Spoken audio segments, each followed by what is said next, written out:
Selamat siang, perkenalkan nama saya Risti Anika Kelin, kelas A, Prodi PGSD, mata kuliah Pendidikan Jasmani Olahraga dan Kesehatan. Pada video kali ini, saya akan menjelaskan materi tentang olahraga renang. A. Sejarah olahraga berenang.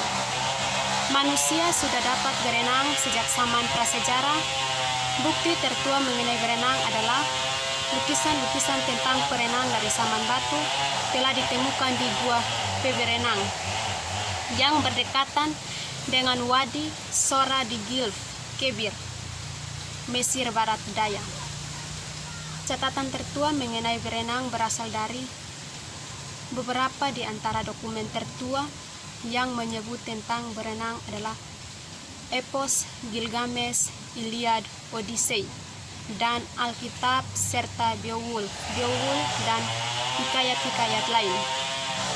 Pada tahun 1538, Nikolaus Wieman, seorang profesor bahasa dari Jerman, menulis buku mengenai berenang yang pertama. Perlombaan berenang di Eropa dimulai sekitar tahun 1800 setelah dibangunnya kolam-kolam berenang. Saat itu, sebagian besar peserta berenang dengan gaya dada.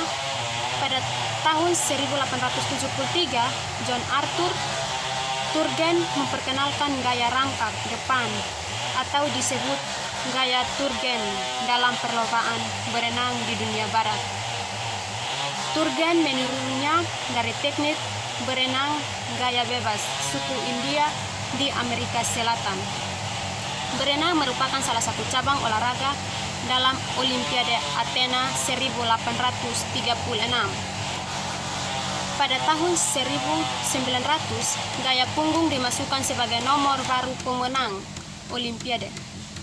Persatuan Berenang Dunia, Federation Internationale de Natation atau FINA, dibentuk pada 1908. Gaya kupu-kupu yang pada awalnya merupakan salah satu variasi gaya dada diterima sebagai suatu gaya tersendiri pada tahun 1952. A.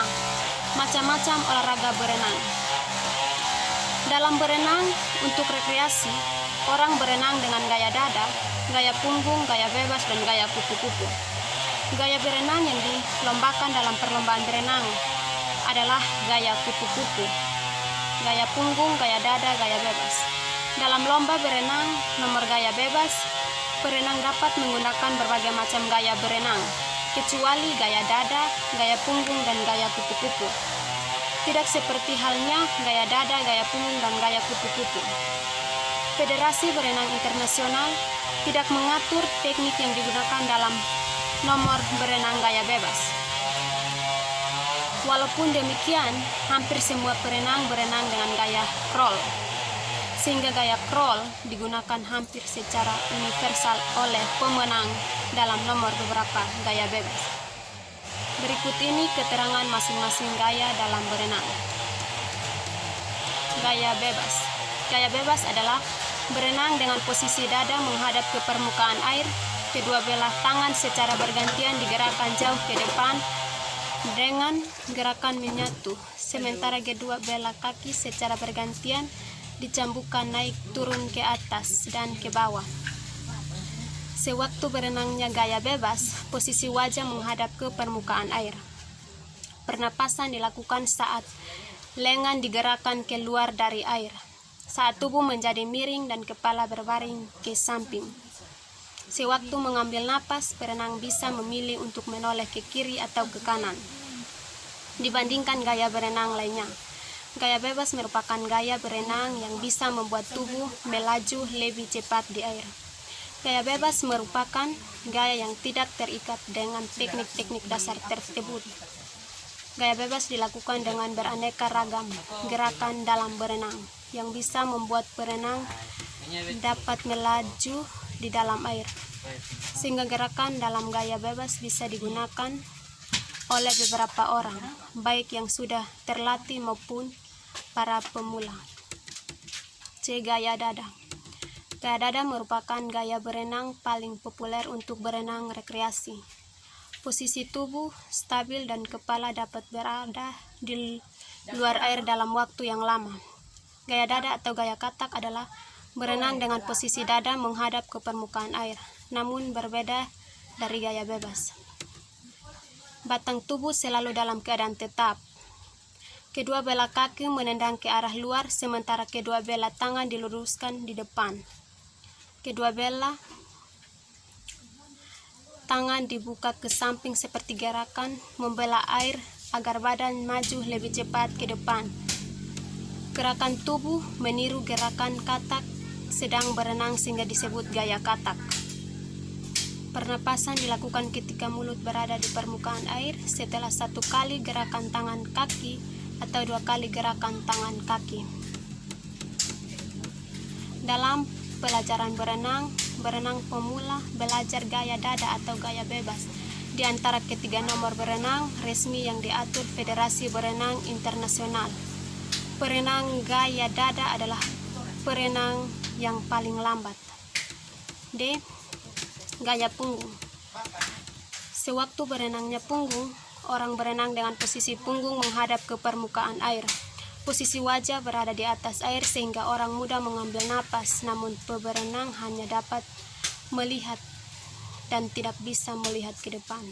Sewaktu berlomba, berenang memperkirakan dinding tepi kolam dengan menghitung jumlah gerakan.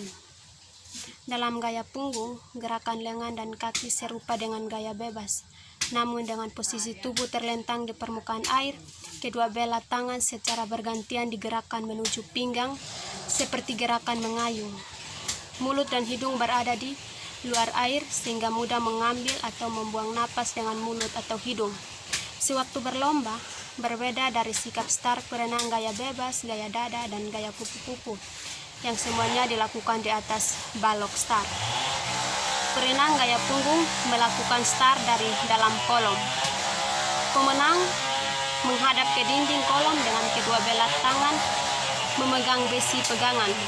Kedua lutut ditekuk di antara kedua belah lengan, sementara kedua belah telapak kaki tertumpuk di dinding kolam. Gaya punggung adalah gaya berenang yang sudah dikenal sejak zaman kuno. Pertama kali diperlombakan di Olimpiade Paris 1900. Gaya punggung merupakan gaya berenang tertua yang diperlombakan setelah gaya bebas. E. Gaya kupu-kupu. Gaya kupu-kupu atau gaya lumba-lumba adalah salah satu gaya berenang dengan posisi dada menghadap ke permukaan air. Kedua belah lengan secara bersamaan ditekan ke bawah dan digerakkan ke arah luar sebelum diayunkan ke depan. Sementara kedua belah kaki secara bersamaan menendang ke bawah dan ke atas, seperti gerakan sirip ekor ikan atau lumba-lumba. Udara dihembuskan kuat-kuat dari mulut dan dinding sebelum kepala muncul dari air, dan udara dihirup lewat mulut ketika kepala berada di luar air. Gaya kupu-kupu diciptakan tahun 1933 dan merupakan gaya berenang paling baru, berbeda dari berenang gaya lainnya. Perenang pemula yang belajar gaya kupu-kupu perlu waktu lebih lama untuk mempelajari koordinasi gerakan tangan dan kaki. Berenang gaya kupu-kupu juga menuntut kekuatan yang lebih besar dari berenang kecepatan.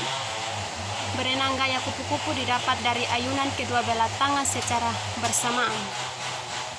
Berenang tercepat gaya kupu-kupu dapat berenang lebih cepat dari pemenang gaya bebas dibandingkan dalam gaya berenang lainnya. Berenang gaya kupu-kupu tidak dapat menutupi teknik gerakan yang buruk dengan mengeluarkan tenaga yang lebih besar. F. Risiko. Terdapat berbagai risiko saat manusia berada di air, baik sengaja maupun tidak sengaja. Kecelakaan di air dapat menyebabkan cedera hingga kematian akibat tenggelam.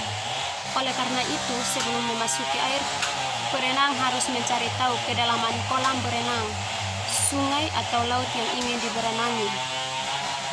Berenang di sungai atau di laut bisa sangat berbahaya bila terdapat arus deras atau ombak besar secara tiba-tiba. Orang yang sedang dalam pengaruh alkohol atau obat-obatan dilarang untuk berenang.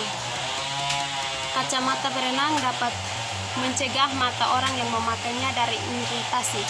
Berenang di air kotor dapat menyebabkan penyakit kulit dan iritasi mata. Di kolam berenang, bakteri menyebab penyakit dikendalikan dengan pemberian kaporit. Pengganti air yang teratur akan meningkatkan kualitas air kolam yang sehat. G. Perlengkapan. Berenang secara alami tidak membutuhkan perlengkapan atau pakaian khusus. Manusia dalam berenang tanpa perlengkapan apapun dalam kondisi apapun. Berenang yang ditujukan untuk rekreasi dan olahraga terkadang membutuhkan pakaian dan perlengkapan khusus untuk membantu memudahkan gerakan di air. Pakaian yang digunakan untuk berenang dirancang untuk memudahkan manusia bergerak di air. Pakaian berenang biasanya terbuat dari bahan karet yang mengikuti bentuk tubuh untuk menghindari masuknya udara ke dalam pakaian. Pakaian berenang juga dirancang untuk mempercepat pergerakan manusia di air. Rancangan seperti ini ditunjukkan bagi kegiatan berenang untuk kompetisi. Selain pakaian yang dirancang khusus, dalam berenang terkadang membutuhkan perlengkapan khusus seperti kacamata berenang. Dan berenang menutup telinga dan hidung, menutup kepala. Secara umum, perlengkapan berenang tersebut ditunjukkan untuk memudahkan berenang dan menghindari risiko yang timbul akibat berenang. Ini saja presentasi dari saya. Terima kasih.